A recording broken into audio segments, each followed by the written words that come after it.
रहस्यमयी मठ में हर साल 6 जून का दिन आते ही एक भयानक घटना होती थी। मठ में मौजूद गर्भवती महिलाओं को बताया जाता था कि आज का दिन बहुत शुभ है, क्योंकि बच्चे का जन्म ठीक 6 जून को होना चाहिए। लेकिन इस दिन के पीछे एक ऐसा खौफनाक रहस्य छिपा था जिसके बारे में कोई खुलकर बात नहीं करता था। कहा जाता था कि अगर पैदा होने वाला बच्चा लड़का हुआ तो उसकी माँ की मौत निश्चित है, और अगर बच्ची पैदा हुई तो उसकी माँ की मौत और भी दर्दनाक तरीके से होगी। सबसे डरावनी बात यह थी कि जैसे ही बच्चा पैदा होता, माँ किसी अजीब शक्ति के प्रभाव में आ जाती और उसकी मौत हो जाती। हर साल 6 जून को मठ में एक गर्भवती महिला की जान चली जाती थी। अलग अलग सालों में मौत के तरीके अलग होते थे, लेकिन मठ के लोग इस भयानक घटना के इतने आदी हो चुके थे कि कुछ समय बाद सब कुछ सामान्य हो जाता था। फिर अगले साल उसी दिन एक और त्रासदी उनका इंतजार करती थी। ये सिलसिला लगातार 16 सालों से चल रहा था, लेकिन इन 16 सालों में कभी कोई लड़का पैदा नहीं हुआ था। एक और अजीब बात थी, मठ की किसी भी गर्भवती महिला को यह नहीं पता होता था कि उसके बच्चे का पिता कौन है। जब भी किसी महिला को गर्भवती किया जाता, उसके पैरों में काले रंग के धारीदार मोजे पहनाए जाते, उसके गले में रस्सी बांध दी जाती ताकि वो आवाज न निकाल सके, और उसके हाथों को भी कसकर बांध दिया जाता। अगर कोई महिला विरोध करती तो डॉक्टर उसे एक नशीली दवा दे देता। दवा के असर के बाद वो विरोध करना बंद कर देती और जैसे किसी के नियंत्रण में आ गई हो वैसा व्यवहार करने लगती। मठ में एक अफवाह फैली हुई थी कि इन बच्चों का पिता कोई इंसान नहीं, बल्कि एक भयानक भेड़िया जैसा जीव है। लेकिन उस रहस्यमयी जीव को किसी ने कभी नहीं देखा था।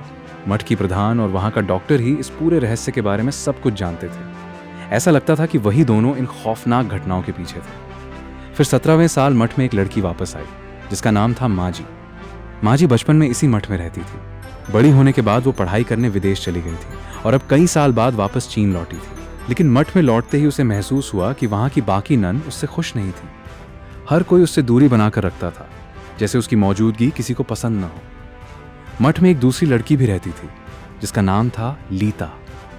लीता के साथ भी बाकी लोगों का व्यवहार बहुत अजीब था।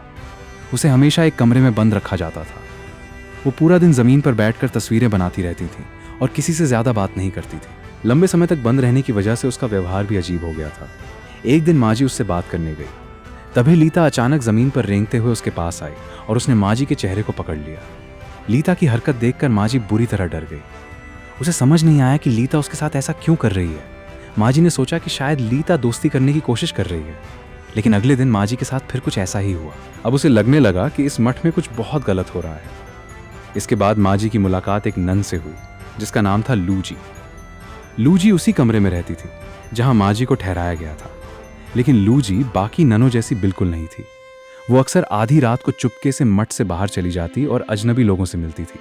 वो माजी को भी बाहर की दुनिया और अपने अनुभवों के बारे में बताती थी। धीरे धीरे लूजी ने माजी को मठ के नियमों से अलग जीवन जीने के लिए उकसाया। उसने माजी को आधुनिक कपड़े पहनाए, उसका मेकअप किया और उसके बाल भी नए तरीके से सजाए। इसके बाद वो माजी को एक बार लेकर गई जहां उसकी मुलाकात बाओलुओ नाम के एक आदमी से हुई। बाओलुओ पहली नजर में ही माजी की ओर आकर्षित हो गया। दोनों ने काफी देर तक बातें की और फिर माजी उसके साथ चली गई। माजी को लगा कि यह सिर्फ एक सामान्य मुलाकात थी, लेकिन उसे नहीं पता था कि लूजी ने उसे जानबूझकर उस आदमी के पास भेजा था। कुछ समय बाद माजी को महसूस हुआ कि उसके साथ कुछ अजीब हो रहा है। उसे शक होने लगा कि वो गर्भवती हो सकती है। ये सोचकर वो बहुत परेशान हो गई। एक दिन वो प्रार्थना करने गई, तभी वहां मौजूद एक पादरी ने उसे देखा। पादरी ने माजी को गंभीर आवाज में कहा, इस मठ में एक शैतानी शक्ति मौजूद है और उस शक्ति का संबंध लीता से है। माजी को पादरी की बात पर विश्वास नहीं हुआ। तब पादरी ने कहा, अगर तुम्हें सच जानना है तो 6 जून का इंतजार करो। आखिरकार 6 जून का दिन आ गया। उस दिन मठ की एक गर्भवती महिला ने एक बच्ची को जन्म दिया। बच्ची के जन्म के कुछ ही समय बाद उसकी माँ का व्यवहार अचानक बदल गया। वो जैसे किसी अदृश्य शक्ति के नियंत्रण में आ गई हो। ये सब देखकर माजी बुरी तरह डर गई। अब उसे पादरी की बातों पर विश्वास होने लगा था। उस रात माजी चुपके से पादरी से मिलने गई। तब पादरी ने उसे मठ का पूरा रहस्य बताना शुरू किया। उसने कहा कि लीता कोई सामान्य लड़की नहीं है, वो एक शैतानी वंश से जुड़ी हुई है। मठ पर एक रहस्यमयी और खतरनाक संगठन का नियंत्रण था। उस संगठन का मकसद देश की सत्ता पर कब्जा करना था। इसके लिए उन्हें एक ऐसा शक्तिशाली पुरुष चाहिए था जो आगे चलकर बड़ा नेता बन सके। इसी वजह से वे कई सालों से गर्भवती महिलाओं पर गुप्त और अमानवीय प्रयोग कर रहे थे। उनका उद्देश्य एक ऐसे बच्चे को जन्म देना था जिसमें इंसानी और किसी रहस्यमयी जीव की शक्तियां मौजूद हों। लेकिन पिछले 16 सालों से उनके सारे प्रयास असफल हो रहे थे। हर बार सिर्फ बच्चियां पैदा होती थीं और हर बच्ची के शरीर पर एक अजीब निशान होता था जिसे लोग शैतान का निशान कहते थे। माँ जी को पादरी की बातों पर अब भी पूरा विश्वास नहीं था। तब पादरी ने उससे कहा कि वो मठ के अंदर जाकर लीता से जुड़ी जानकारी ढूंढे। माँ जी सच जानने के लिए तैयार हो गई, लेकिन उसे नहीं पता था कि मठ के अंदर छिपा रहस्य उसकी अपनी जिंदगी से भी जुड़ा हुआ था, और जल्द ही उसे पता चलने वाला था कि इस पूरी कहानी में उसका सबसे बड़ा संबंध क्या है। की बात सुनने के बाद माँ जी के मन में कई सवाल उठने लगे। क्या लीता सच में किसी शैतानी शक्ति से जुड़ी हुई थी? क्या मठ के अंदर सालों से गर्भवती महिलाओं के साथ कोई खतरनाक प्रयोग किया जा रहा था? और सबसे बड़ा सवाल, क्या इस पूरे रहस्य का संबंध माँ जी से भी था? सच्चाई जानने के लिए माँ जी चुपके से मठ वापस चली गई। रास्ते में उसकी मुलाकात फिर से बावलुओं से हुई, लेकिन इस बार बावलुओं बहुत घबराई हुई लग रही थी। वो माँ जी से कुछ जरूरी कहना चाहती थी, लेकिन तभी सड़क पर एक तेज रफ्तार वाहन आया और बावलुओं गंभीर रूप से घायल हो गई।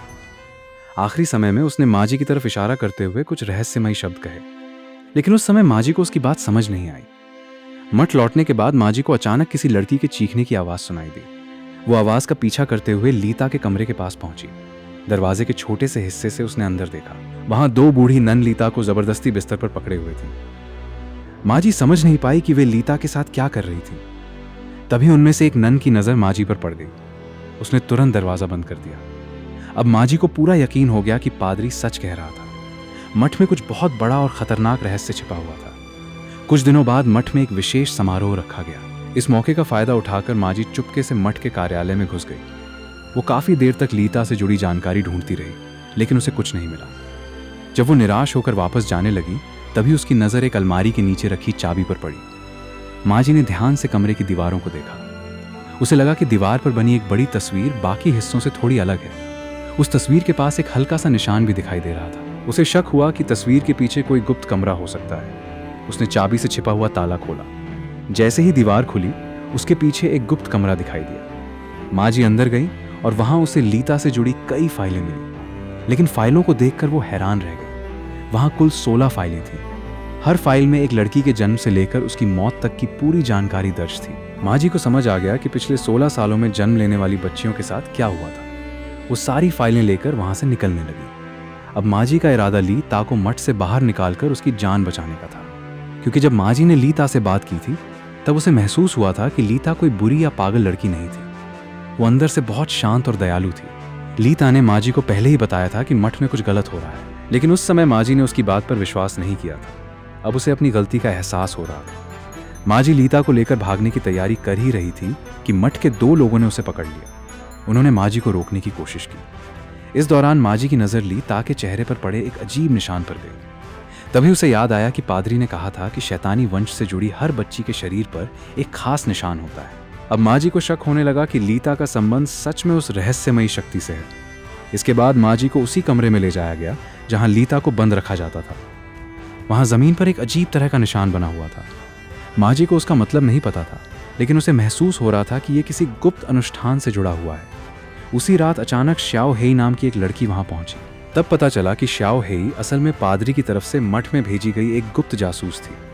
उसकी मदद से माँ जी ने लीता की सारी फाइलें पादरी तक पहुंचा दी। पादरी ने उन 16 फाइलों को ध्यान से पढ़ा। जैसा उसे पहले से शक था, उनमें से 15 लड़कियां अब जीवित नहीं थी, सिर्फ लीता ही बची हुई थी। लेकिन तभी माँ जी ने एक बहुत अजीब बात देखी। पुरानी तस्वीरों में लीता का खास निशान उसके सिर पर था, लेकिन अब वही निशान उसके चेहरे के पास दिखाई दे रहा था। इसका मतलब था कि शायद लीता अकेली जीवित लड़की नहीं थी। हो सकता है कि उस रहस्यमयी वंश से जुड़ा कोई दूसरा व्यक्ति भी अभी जिंदा हो। सभी लोग इस रहस्य को समझने की कोशिश कर रहे थे। तभी माँ जी को बाओलुओं की आखिरी बात याद आई। मरने से पहले बाओलुओं ने अपने सिर की तरफ इशारा किया था।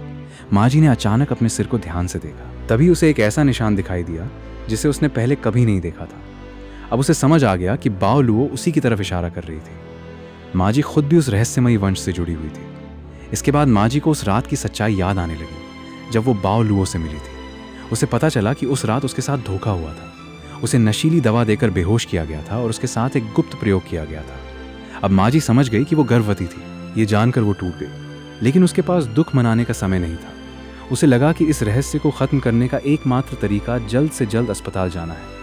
माँ जी और पादरी तुरंत अस्पताल के लिए निकल पड़े, लेकिन रास्ते में उनका पीछा किया गया। कुछ देर बाद उनकी गाड़ी का भयानक हादसा हो गया। माँ जी किसी तरह बच गई, लेकिन पादरी की हालत बहुत गंभीर हो गई। माँ जी अस्पताल जाने के लिए गाड़ी से बाहर निकली। तभी उसके शरीर में अचानक अजीब बदलाव होने लगे। कुछ ही पलों में उसका पेट तेजी से बढ़ने लगा। माँ जी दर्द और डर से जमीन पर गिर गई। कुछ समय बाद मठ की कुछ नन वहां पहुंच गईं। जब माँ जी को दोबारा होश आया तो वो एक ऑपरेशन टेबल पर बंधी हुई थी। डॉक्टर उसके शरीर पर एक गुप्त प्रक्रिया करने की तैयारी कर रहा था। कुछ समय बाद माँ जी ने जुड़वां बच्चों को जन्म दिया। उनमें एक बच्चा लड़का था और दूसरा बच्चा लड़की।